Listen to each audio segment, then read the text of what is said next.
Hello friends, అందరూ ఎలాగున్నారండి? Welcome back to our channel. నేను మీ పద్మ.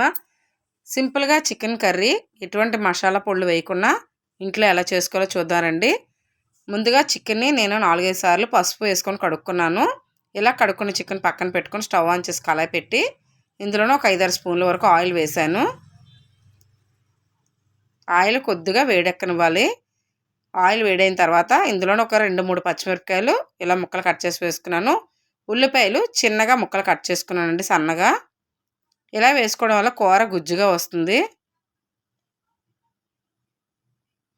ఈ ఉల్లిపాయలు కొద్దిగా కలర్ మారినంత వరకు బాగా వేయించుకోవాలి.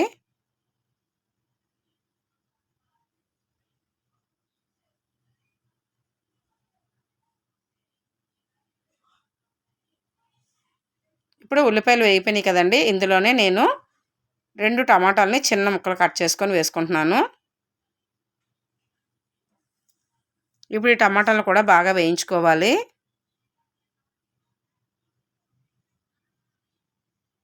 టమాటాలు బాగా మెత్తగా మగ్గిపోవాలి. ఇప్పుడు టమాటాలు వేగిపోయినాయి కదండి, ఇందులో 1 స్పూన్ వరకు అల్లం వెల్లుల్లి పేస్ట్ వేసుకుంటున్నాను.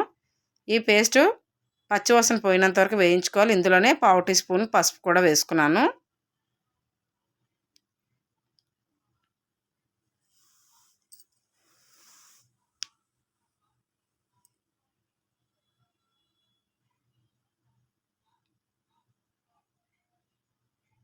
అల్లం వెల్లుల్లి 1 నిమిషం పాటైనా వేయించుకోవాలి. ఎందుకంటే పచ్చివాసన ఉంటుంది కదా, పచ్చివాసన పోయినంత వరకు బాగా వేయించుకోవాలి.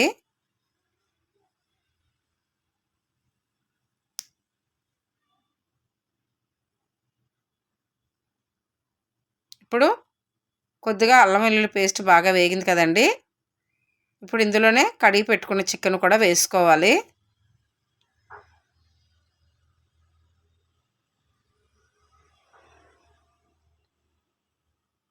ఇప్పుడు బాగా ఆ ఉల్లి టమాటీ అల్లం పేస్ట్ పట్టేటట్టుగా ముక్కలన్నింటిలో అటు ఇటు తిప్పుకోవాలండి.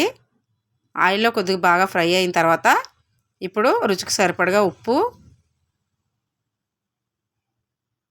రుచికి సరిపడగా కారం కూడా వేసుకోవాలి. ఇక్కడ నేను 1.5 స్పూను ఉప్పు వేసుకున్నాను, 1.5 స్పూను కారం వేసుకున్నాను.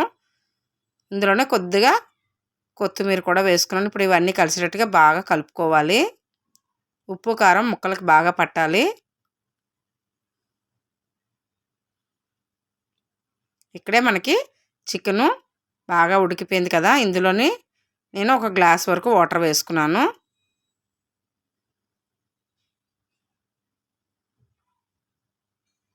ఇప్పుడు ఉప్పు కారం అంతా బాగా కలిసినట్టుగా కలుపుకొని మూత పెట్టుకొని బాగా ఉడకనివ్వాలండి ఒక 10 నిమిషాల పాటు.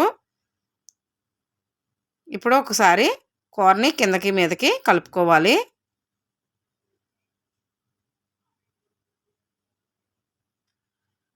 ఇందులోని మనము ఎటువంటి మసాలా పొడిని అనేది వేయలేదు కదండి.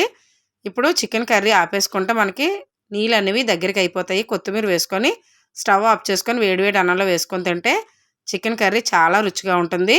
మన అమ్మమ్మలు నానమ్మలు ఇలాగే వండేవారు కదా, మసాలా పొడులు వేయకుండా. చాలా రుచిగా ఉంటుందండి. నచ్చిందా మీకు? నచ్చితే లైక్ చేయండి, షేర్ చేయండి, సబ్స్క్రైబ్ చేయండి. మీరు కూడా ట్రై చేసి సింపుల్ చికెన్ కర్రీని ట్రై చేసి ఎలాగొచ్చిందో నాకు కామెంట్ బాక్స్లో చెప్పండి ఫ్రెండ్స్.